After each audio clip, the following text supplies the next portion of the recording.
Number 10. Crystal Gonzalez. Los Angeles is surrounded by gorgeous hiking trails that overlook the bustling city, but not every path is safe. If you choose to go on a hike, you have to make sure you're aware of your surroundings. In January 2023, 56-year-old Crystal Paula Gonzalez, the self-proclaimed dancing hiking queen, drove to a trail about 45 miles outside of LA to start her trek. She often posted videos of her adventures to her social media, but little did she know this would be the last hike of her life. She began early in the morning while it was still dark outside. Wearing a light on her head, she filmed herself saying, "It's go time." The winter frost was ripe under her feet as she crushed the ice with her boots. Everything seemed fine until Crystal lost her footing. She fell about 700 feet down the mountain on what's called the Baldy Bowl. Nearby, a few other hikers did their best to help. They called for a rescue team, and a helicopter was quickly dispatched to their location. It seemed that Crystal fell down an incredibly steep hillside. It's ironic because 4 days before the accident, she made another post online speaking about the trail's danger. Unfortunately, she lost her life that day, as there was nothing emergency responders could do for her. Crystal's family and friends say she was a fearless, loving mother who inspired them daily. Her death was the second in just a matter of weeks as a result of recent cold weather spikes in the LA region. Number 9. Heather Gladden. When traveling to a foreign country, tourists like to go on adventures so they can have a full experience. While on vacation in Mexico during 2016, a California woman named Heather Gladden had a close call with death.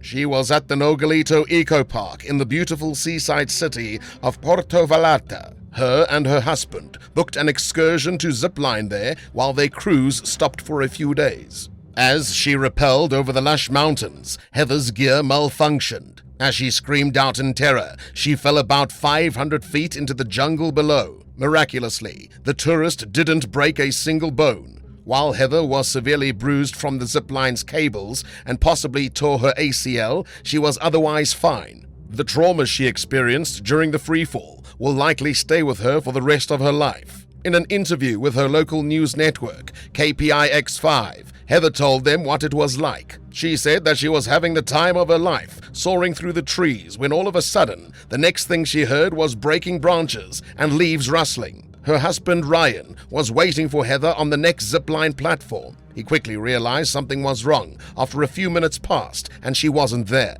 Ryan ran down a cliff frantically looking for Heather as she screamed out for help. When he finally spotted her, she was hanging upside down from a tree.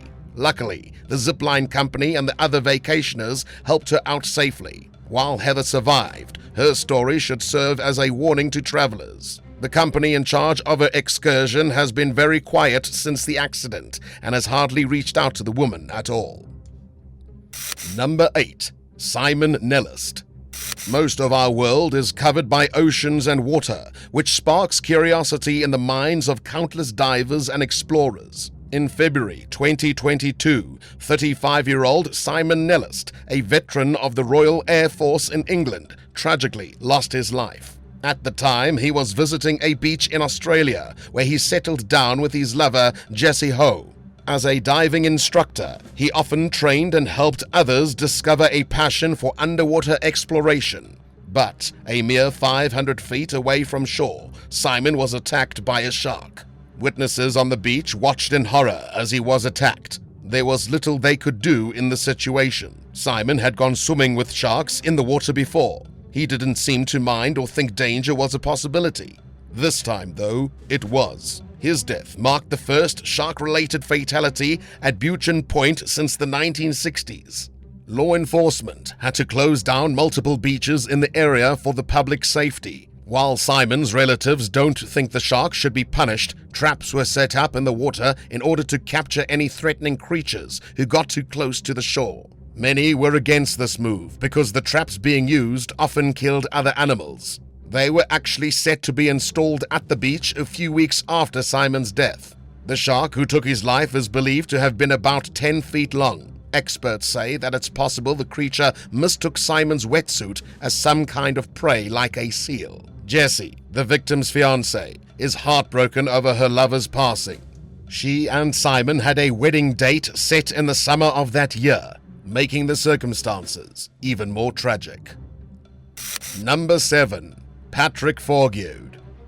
Many people fantasize about experiencing a true African safari surrounded by giraffes, zebras, and more, but they don't realize how brutal nature can truly be. In August 2015, a French couple were out on a luxury safari adventure in Tanzania's Ruaha National Park. They were sleeping peacefully in their tent one night when some sudden rustling woke them up. 64-year-old Patrick FOURGEAUD and his 63-year-old wife Bridget opened their eyes and were instantly terrified. After making its way inside their tent, a large lion was casually sniffing them in the darkness. At the man's movement, the big cat launched into a fierce attack on Patrick. It latched its sharp teeth into his arm and refused to let go. Thankfully, it eventually did, but not before ripping a large portion of its prey's arm off. Patrick was quickly rushed to a medical facility and received 10 surgeries to reconnect nerves, muscles, and blood vessels in his arm. He and Bridget full-heartedly believe that the attack could have been prevented. They've said that the safari company, Africa Travel Resource, did little to ensure their safety. They could have put up barriers around the camp, set up a watch system, or had lights outside of the tents. This trip was not the first safari the couple had been on. Their past adventures had always been wonderful, but this time it was a nightmare. Even 4 years after the attack, they still have PTSD. What would you do if a lion sneaked inside of your tent? Would you play dead or defend yourself to the death? Let us know in the comments, and if you like the video so far, be sure to subscribe to the channel. Number 6. Michael SPITZ. Rock climbing, even with the proper safety gear, can be very dangerous, which is why people who enjoy free climbing have some of the bravest spirits of adventure out there. One such man was 35-year-old Michael SPITZ. To make a living, Michael taught at the Santa Fe Christian School in California as a Spanish teacher. Teaching was just one of his many passions, as he loved making a difference in his students' lives, but his other love came from the outdoors and traveling. He did everything from skydiving to surfing, and in January 2022, he went to Joshua Tree National Park to try out some free solo rock climbing. While no one saw the accident happen since he was alone, Michael fell at some point during his climb. A passerby reported his body to the National Park Service. It was lying at the bottom of a popular climbing spot, the Sentinel Wall. Investigators say he received fatal injuries by the plummet, but did not release the exact nature of his wounds. The news shocked many of Michael's loved ones, since he'd climbed at this location many times before. In fact, it was one of his favorite spots to visit. Brian Gillett was a dear friend to Michael, and the two were often climbing partners. He said that his buddy always tried to make the most out of life and found adventure everywhere he went. The two had gone on a trip to Mexico together a few weeks before the incident. While there, Brian says Michael wanted to keep climbing until his headlight died.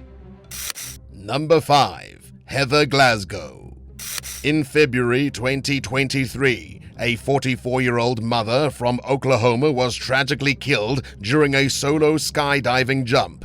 Heather Glasgow had a bit of experience skydiving. Before her accident, she'd gone on a tandem jump with a trained instructor, and she also took a couple classes. This fatal jump marked her first attempt by herself. She wrote a post on social media describing just how excited she was for the upcoming adventure. After having 2 boys, Heather dealt with many challenges. At one time, she was both homeless and out of a job, but she recently turned her life around. Her cousin said that she was always fiercely determined to survive with a smile on her face. A witness who saw Heather's plunge, Roland Preston, told the local news outlet 5 News that he believed the victim likely passed out while free-falling. He said that it looked as if her parachute opened, but she kept spinning over and over. Roland believes that if Heather was conscious and aware, she probably would have been kicking or waving her arms around to try and get the parachute under control. She was officially declared dead around 8 p.m. the night of her jump. Number 4. Ethan Bonnar.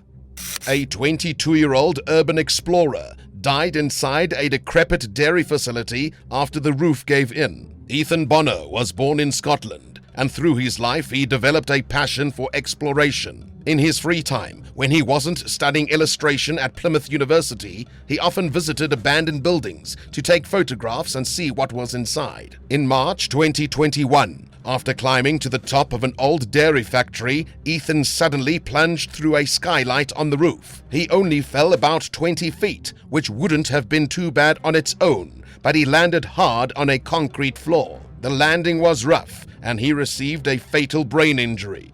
A day later, his body was discovered. Before exploring, Ethan had sent a video of the site to his girlfriend Charlotte. After a few hours of zero contact, she got worried and called his mom. Then they notified police, who went to the facility to search for him. When they found him, he was still alive, just unconscious. The first responders quickly transported him to a hospital, where he eventually died. Number 3. Yesenia Morales Gomez. In July 2021, a 25-year-old named Yesenia Morales Gomez decided to go bungee jumping with her boyfriend while they were in Colombia. She was excited and nervous about the experience, since it was her first time taking the plunge. Little did she know, it was also her last. Right before she was supposed to step off the bridge's platform, Yesenia misheard the jumping instructor. She thought that he told her to go ahead and jump, when in reality he was speaking to her boyfriend as he stood right next to her. Sadly, Yesenia was not yet properly attached to the safety equipment. She only had a harness on. Due to her nerves about bungee jumping, it's likely that this was all just a freak accident. She died at the scene even after her horrified boyfriend did his best to deliver CPR. Medical professionals believe that the cause of her death was cardiac arrest. The company in charge of the jump, Sky Bungee, made a statement after the incident, saying they would cooperate fully with any investigation underway. There has yet to be an update, so it seems this case has wrapped up. Our hearts go out to Yesenia's family and her loved ones. Number 2. Brexten Green. In the United States, the 4th of July celebrates the country's independence. Many citizens spend this time with friends and family at barbecues, swimming, or watching fireworks. In 2022, during the 4th of July weekend, 20-year-old Brexten Green lost his life while cliff diving at Oklahoma's Grand Lake. Brexten played football for his college, Emporia State. His body was discovered after someone made an emergency call. He was found about 30 feet under the water, near the cliff he jumped off of. It's unclear exactly what caused his death. It's possible that he hit something on the way down or landed at an angle that knocked him unconscious, leaving him unable to swim. His football coach remembered him as a hard-working athlete who scored 27 touchdowns alone in his senior year at high school. Brexten was competitive, but also humble and loyal to his teammates. Number 1. John Coleman. Whitewater rafting is not for the faint of heart. It involves perilous water conditions, going over rapids, short waterfalls, and more. In June 2022, a father and son from Washington State were on a rafting trip with a guide and 2 other women when their raft suddenly flipped upside down in a fast-moving rapid, sending them flying out into the water. While the tour guide was successfully able to grab the woman and get them to safety, John Coleman and his son were swept downstream before anyone could save them. Once on dry land, the guide called out for a rescue team, which included a helicopter as well as drones, to search through the area and try to spot the victims. The young boy's body was spotted about half a mile away from where he was tossed into the water. He was unfortunately unresponsive and declared dead. His father was found the day after, even further away. This accident came despite the 2 wearing all the proper gear, life jackets, wetsuits, and helmets. It just goes to show how dangerous whitewater rafting can be. While it's the adventure of a lifetime, it can also end your life. Thanks for watching. What's the greatest adventure you've ever been on? Let us know in the comments down below, and remember to subscribe. See you next time on The Bad Badger.